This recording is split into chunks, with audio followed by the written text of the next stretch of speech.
va m'entendre. Toujours en mode résolution. Bonjour et bon matin, on est content d'être là avec vous. Bon matin maman, bon matin Marie-Rose. C'est le fun de vous voir. Philippe, toujours présent le matin. On va aussi Serge. Et mon nom c'est Gisèle Bourgault. Je suis ici avec... Le capitaine! Abigail. On est là au nom du Père Et du Fils et du Saint-Esprit. Amen. Le but le matin, c'est de prendre un peu de temps avec Jésus pour apprendre à le connaître, pour apprendre à mieux le prier, pour apprendre juste à être avec. Puis parfois, c'est juste à la patience qu'on a ici qui fait qu'on apprend que Jésus peut nous aider dans tout ce qu'on fait. Ce matin, Luc-Antoine a choisi le chant pour commencer, puis moi j'ai choisi le deuxième chant. Donc, on va commencer avec le chant.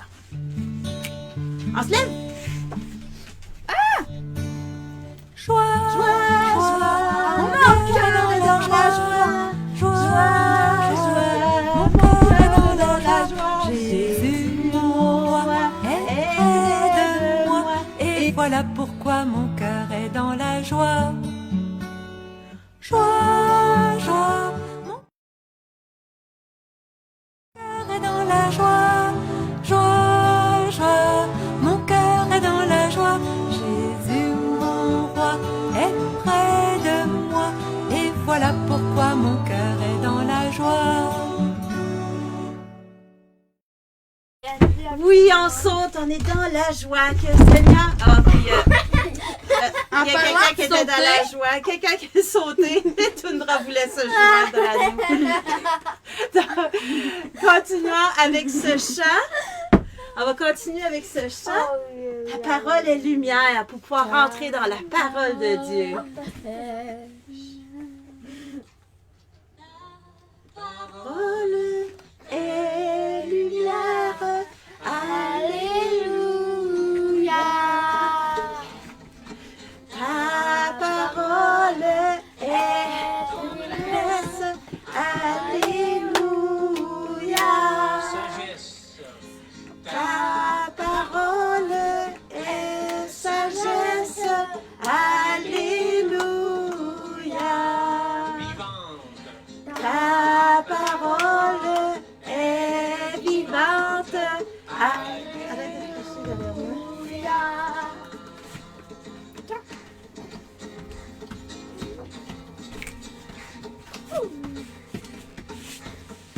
Maman, tu peux pas passer ton mail? Ta parole est lumière. Alléluia. Couche-toi. Couche. Tendresse. Alléluia. Couche. Ta parole est sagesse. Alléluia. Ta parole est vivante. Alléluia. On prend le temps de laisser rentrer dans soi. Esprit Saint, en nos cœurs, descends. Laisse-la tranquille.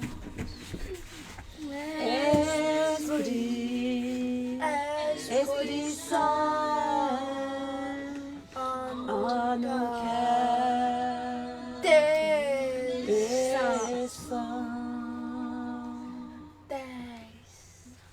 Oui, Marie-Rose, tu disais que ça fait des bonnes vocalises ce matin. C'est vrai que ça fait du bien de prendre le temps, de sauter, de bouger dans la joie. Bon matin Marie-Céline, bon matin Suzanne, c'est le fun de te voir. Bonjour Bernice. OK, on se verra après Bernice. Puis, quoi? Oui. Vocalise aussi les chatons ronronnent. La chienne, vous avez vu qu'elle a voulu venir puis elle a sauté. C'est une chatte. Oui, c'est la maman. Donc, ce matin, on avait commencé lundi. C'est quoi qu'on a vu lundi? Chanter déjà. On a vu la première partie. Tundra, couche-toi. C'est dans les jambes. Allez, couche. Reste. Avez-vous votre papier-crayon? Avez-vous papier-crayon? Parce que là, on va continuer avec le livre de Matthieu. Puis j'ai trouvé aussi un autre petit bout pour le livre de Matthieu. Ça bouge ici. Ça bouge-tu comme ça chez vous? Nous autres, ça bouge. Donc, je vais juste fermer ça. On n'a plus de besoin. Et on va continuer la deuxième partie du livre de Matthieu. Puis ils vont faire un résumé de la première partie qu'on a vue lundi. Tu sais quand on parle, là, ils nous entendent. L'Évangile selon Matthieu. Dans la première vidéo, nous avons vu comment Matthieu présente Jésus comme le Messie de la lignée de David et comme une nouvelle figure d'autorité enseignante comme Moïse. Et aussi comme Emmanuel, qui signifie Dieu avec nous en hébreu. Après que Jésus ait annoncé et enseigné l'arrivée du royaume de Dieu, et après qu'il ait apporté le royaume dans la vie quotidienne du peuple d'Israël, nous avons vu que Jésus a été accepté par plusieurs personnes, mais rejeté par d'autres, en particulier les chefs religieux d'Israël, les pharisiens. La grande question est donc de savoir quelle tournure va prendre le conflit entre Jésus et les leaders d'Israël. La grande section suivante, les chapitres 14 à 20, relate les différentes attentes que le peuple a au sujet du Messie. Donc, Jésus continue de guérir des malades et fournit miraculeusement à 2 reprises de la nourriture à des foules immenses dans le désert. L'une d'entre elles est composée du peuple juif et l'autre est une foule de personnes non juives. Ce miracle est très similaire à ce que Moïse a fait pour Israël dans le désert. Et donc, toutes ces personnes sont conquises par Jésus et elles pensent qu'il est le grand prophète et le Messie, ce qui n'est pas le cas des chefs religieux. Leur vision du Messie repose sur des passages comme Psaume 2 ou Daniel chapitre 2 parlant d'un Messie victorieux qui va délivrer Israël et vaincre les oppresseurs païens. Et selon eux, Jésus est un faux enseignant qui fait des déclarations blasphématoires à son sujet. Et donc il y a des histoires qui évoquent leur opposition grandissante au point de mettre en œuvre un plan pour le tuer. Et la réaction de Jésus est de se mettre en retrait. Il commence à enseigner à ses plus proches disciples sa définition du Messie d'Israël, ce qui n'a rien à voir avec les attentes des gens. Donc Jésus demande à ses disciples, au chapitre 16, « Qui dites-vous que je suis ?» Et Pierre donne la bonne réponse. Du moins, semble-t-il. Il répond, « Eh bien, tu es le Messie, tu es le Fils du Dieu vivant. » Il devient ensuite évident que Pierre pense à un roi dont le règne et la victoire seront basés sur la puissance militaire. Et Jésus interpelle Pierre en disant, « Oui, je vais devenir roi, mais d'une autre façon. » Et donc, Jésus commence à enseigner les thèmes du prophète Ésaïe, qui annonçait que le roi messianique souffrirait et mourrait pour les péchés de son peuple. Jésus se positionne donc comme un roi messianique qui règne en devenant serviteur et qui donnera sa vie pour Israël et les nations. Eh bien, Pierre et les disciples ne comprennent tout simplement pas. Alors, Jésus passe au 4e bloc d'enseignement, suivi d'une série d'enseignements. Il porte tout sur la nature inversée du royaume messianique de Jésus qui bouleverse tous nos systèmes de valeurs. Donc, dans la communauté du roi serviteur, vous êtes honorés en servant les autres. Et au lieu de vous venger, vous pardonnez à vos ennemis et vous leur faites du bien. Dans le royaume de Jésus, vous obtenez la véritable richesse en distribuant votre fortune aux pauvres. Pour suivre le Messie serviteur, vous devez devenir vous-même un serviteur. Dans la section suivante, nous assistons à l'affrontement de 2 royaumes. Le royaume de Jésus est celui des leaders d'Israël. Jésus se rend à Jérusalem à dos d'âne pour la Pâque, et la foule l'accueille comme le Messie. Il pénètre immédiatement dans la cour du temple et cause d'énormes changements qui arrêtent les sacrifices quotidiens. Ici, ces actes sont plus éloquents que des paroles. En tant que roi d'Israël, Jésus affirmait son autorité royale sur le temple, l'endroit où Dieu et Israël se rencontraient. Selon Jésus, le temple était corrompu par l'hypocrisie des leaders d'Israël. Ils contestent donc leur autorité et bien évidemment, ils en sont profondément offensés. Alors ils essaient de piéger Jésus et de l'humilier lors d'un débat public, mais échouent. Donc ils décident de le faire tuer. En réponse, Jésus dispense son dernier bloc d'enseignement. Il dresse tout d'abord une critique passionnée des pharisiens et de leur hypocrisie, puis pleure sur Jérusalem et son rejet de Dieu et de son royaume. Ensuite, Jésus se retire avec les disciples, puis commence à leur raconter ce qui va se passer. Il est sur le point d'être exécuté par ses leaders, mais leurs actes vont entraîner leur propre déchéance. Car au lieu d'accepter le royaume paisible de Jésus, ils vont s'engager sur le chemin de la révolte contre Rome. Et c'est ainsi que Jérusalem et son temple seront détruits. Mais Jésus dit, ce n'est pas la fin de l'histoire. Il obtiendra gain de cause après sa mort et sa résurrection. Un jour, il reviendra et établira son royaume sur toutes les nations. Donc, entre-temps, les disciples doivent rester vigilants et s'engager à annoncer Jésus et son royaume et à répandre la bonne nouvelle. Ainsi, après toutes ces informations résonnant encore dans la tête des disciples, l'histoire arrive à son point culminant. Ce soir-là, Jésus prend les disciples à part et partage le repas de la Pâque avec eux. La Pâque commémore l'histoire de la libération d'Israël de l'esclavage par la mort de l'agneau de Pâques. Ensuite, Jésus fait du pain et du vin de ce repas de nouveaux symboles montrant que sa mort à venir sera un sacrifice qui sauvera son peuple de l'esclavage, au péché et au mal. Après le repas, Jésus est arrêté et il est traduit en justice devant le Sanhédrin, un conseil de leaders juifs. Il rejette son statut de Messie et l'accuse de blasphémer contre Dieu. Jésus est ensuite emmené devant Pilate, le gouverneur romain. Pilate pense que Jésus est innocent, mais il cède à la pression des leaders juifs et le condamne à mort par crucifixion. Jésus est donc emmené par les soldats romains et crucifié. Dans cette section, vous remarquerez que Matthieu augmente le nombre de références à l'Ancien Testament, tout comme il l'a fait dans les premiers chapitres. Il tente de montrer que la mort de Jésus n'est ni une tragédie ni un échec, mais plutôt l'accomplissement surprenant de toutes les promesses prophétiques de l'Ancien Testament. Jésus est venu comme le Messie serviteur, dont parlait Ésaïe. Il a été rejeté par son propre peuple. Mais au lieu de les juger, il est jugé à leur place, subissant les conséquences de leurs péchés. Nous arrivons ensuite à la scène de la crucifixion. Et alors que l'histoire tire à sa fin, le corps de Jésus est placé dans une tombe. Mais au dernier chapitre, le livre se termine par un revirement surprenant. Le dimanche matin, les disciples découvrent que la tombe de Jésus est vide. Tout à coup, les gens commencent à voir Jésus ressuscité d'entre les morts. Et le livre se termine avec Jésus ressuscité, donnant un dernier enseignement intitulé « La grande mission ». Jésus affirme qu'il est désormais le véritable roi du monde. Et donc, il envoie ses disciples dans toutes les nations pour annoncer la bonne nouvelle que Jésus est Seigneur. Tout le monde peut rejoindre son royaume en se faisant baptiser et en suivant ses enseignements. En référence à son nom Emmanuel, Dieu avec nous, au chapitre 1 de ce livre, les derniers mots de Jésus adressés à ses disciples sont « Je serai avec vous ». C'est une promesse de la présence de Jésus jusqu'à son retour ultime. Et voilà pour ce qui est de l'évangile de Matthieu. Oups, non, c'est pas ça que je veux. Depuis que ma mère a rencontré Johanna. Oups. On va fermer ça.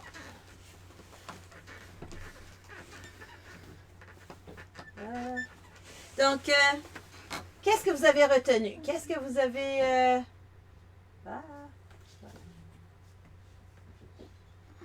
Nous avons vu que Jésus a été... Qu'est-ce que vous avez retenu? Qu'est-ce qui vous marque sur cette deuxième partie de Matthieu? On s'assoit, mon grand? Non. Assieds-toi. Pourquoi la chienne regarde la télé, là? Qu'est-ce que vous avez retenu? Bon matin, Antoinette. J'ai vu que Joanie est là. Puis, j'ai retenu qu'après même tous les avertissements de Jésus...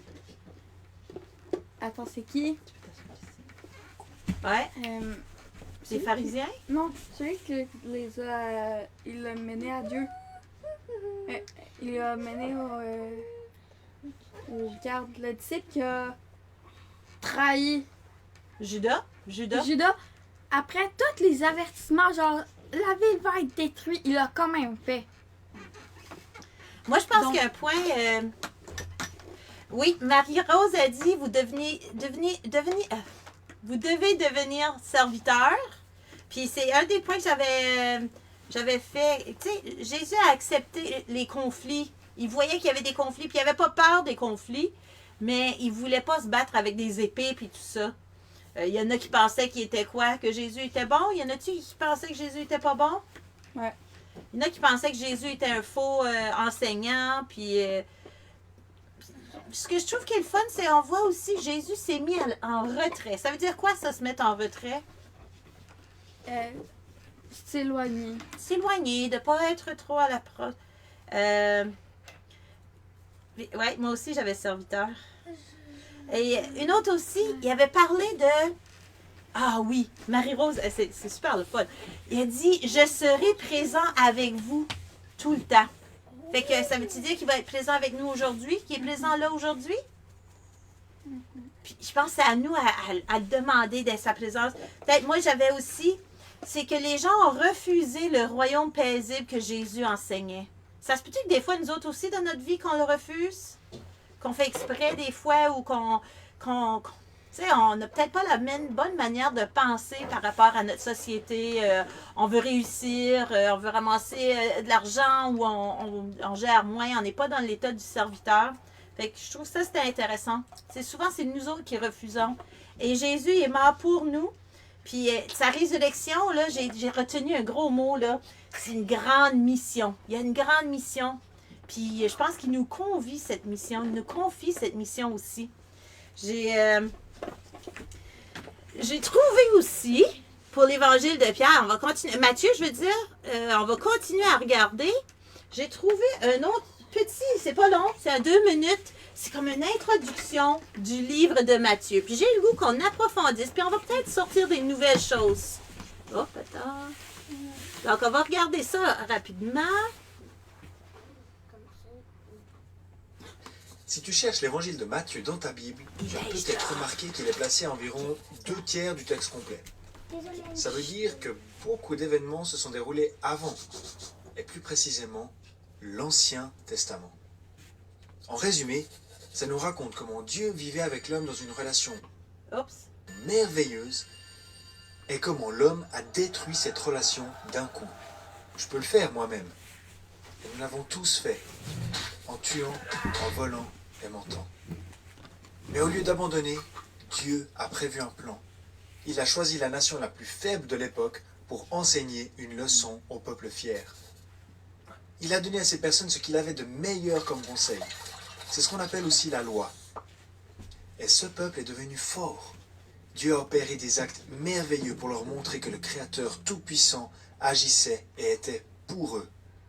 Mais après tout ça, c'est précisément ce peuple qui a dévié de ses lignes directrices. Et il a été écrasé par ses ennemis. Puis, il y a eu un silence de 400 ans. Et soudainement, une étoile apparaît dans le ciel. Et ça, c'est le début de l'évangile de Matthieu.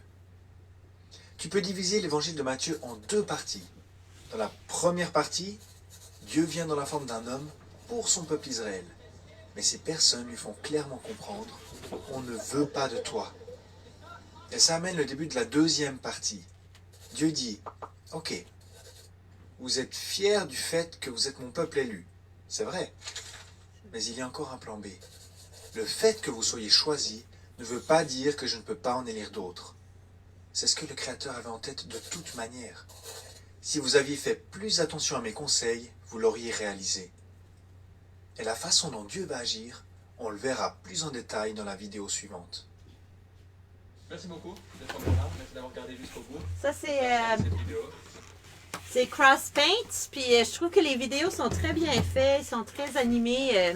Fait qu'on pourra en regarder plus, je suis certaine. Donc, on voit ici que le peuple est choisi, que Matthieu vient après toute une histoire. C'est en lien avec l'Ancien Testament, hein? On s'assoit. On s'assoit. C'est toi, mon grand. Maman, c'est celui-là le premier chapitre. Oui, il va y avoir une autre vidéo. Il y a une autre vidéo là, qui va un peu plus en profondeur sur la 1 et 12. Là. Donc, on va continuer à regarder. C'est notre temps, on va dire nos prières. Parce que c'est vraiment le temps. Ça fait que si vous avez des numéros que vous voulez partager, numéro de prière. Notre Père qui es aux cieux, que ton nom soit sanctifié, que ton règne vienne, que ta volonté soit faite sur la terre comme au ciel. Donne-nous aujourd'hui notre pain de ce jour. Pardonne-nous nos offenses, comme nous pardonnons aussi à ceux qui nous ont offensés. Et ne nous laisse pas entrer en tentation, mais délivre-nous du mal. Amen. Je vous salue Marie. Je te salue Marie, pleine de grâce. Le Seigneur est avec toi. Tu es bénie entre toutes les femmes. Et Jésus, le fruit de tes entrailles, est béni. Sainte Marie, Mère de Dieu, priez pour nous, pauvres pécheurs, maintenant et à l'heure de notre mort. Amen. Répète les prières avec nous. Veux-tu me donner le livre de prière? Anglais ou français? Ça va être en français aujourd'hui.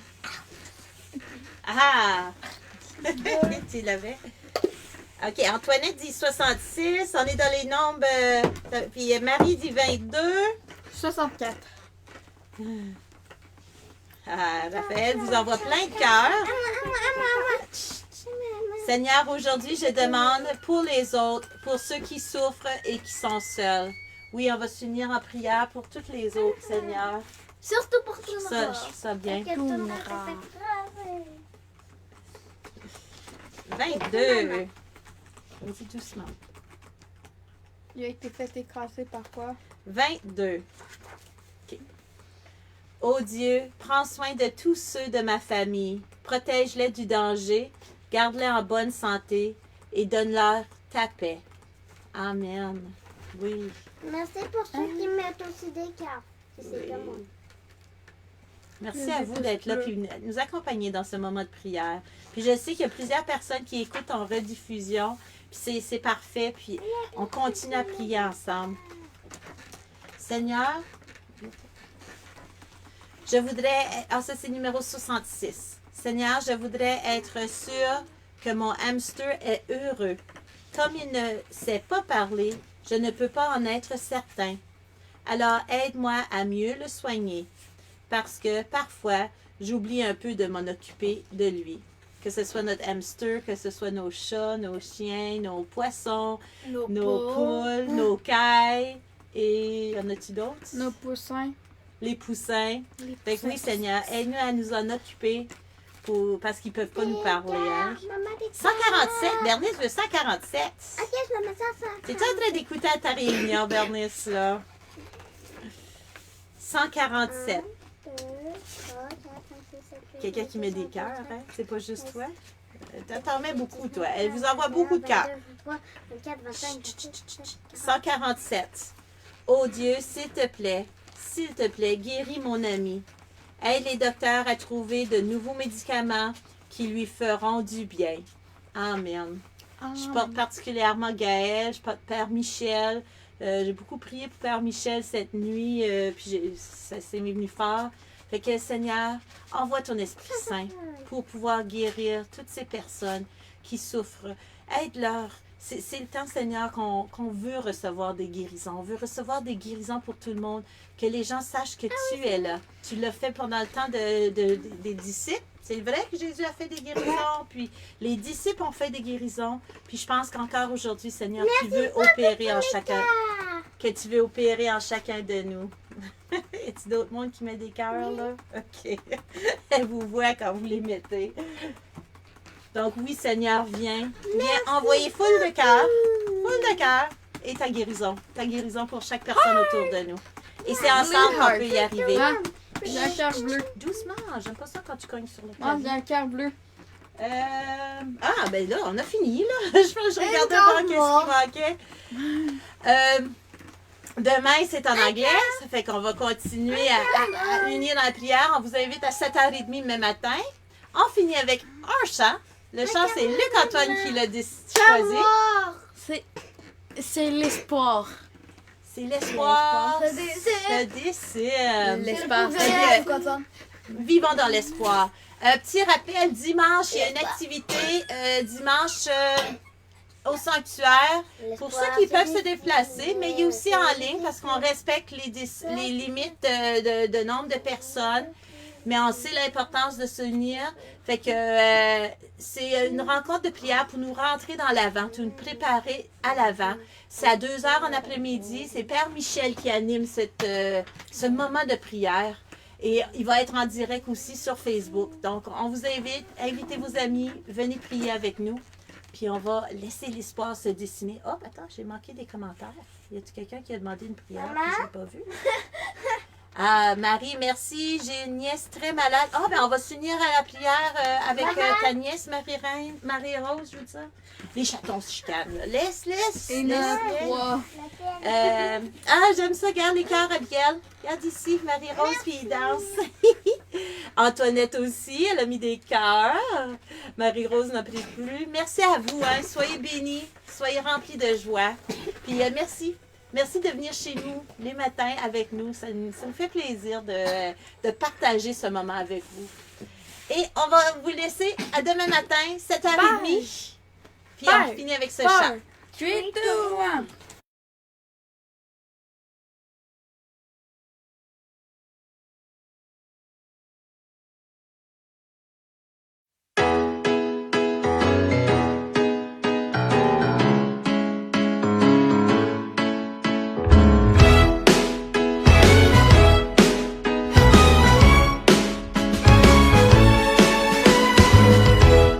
Le jour se lève, qu'a-t-il en réserve? Vais-je pouvoir atteindre mes rêves? Chaque matin d'une vie, de nouveaux défis m'amène vers un nouvel ère. L'histoire se dessine, même si c'est difficile. Quand je garde les yeux fixés sur ce qu'il a fait, je ne doute plus, la vie vaut la peine d'être vécue. Oui, j'ai choisi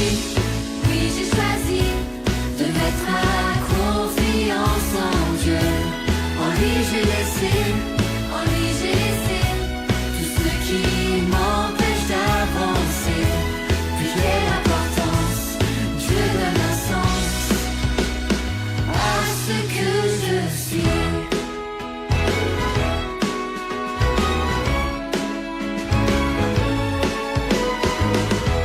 Les cieux s'éclaircissent, c'est un vrai délice. Sa présence ici a changé ma vie. L'histoire se dessine, même si c'est difficile. Quand je garde les yeux fixés sur ce qu'il a fait, je ne doute plus, la vie vaut la peine d'être vécue. Oui, j'ai choisi de mettre ma confiance en Dieu. En lui j'ai laissé tout ce qui m'empêche d'avancer. Mais quelle importance, Dieu donne un sens. Oui, j'ai choisi de mettre ma confiance en Dieu.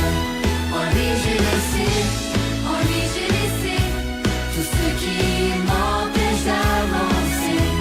Mais quelle importance, Dieu donne un sens à ce que je suis.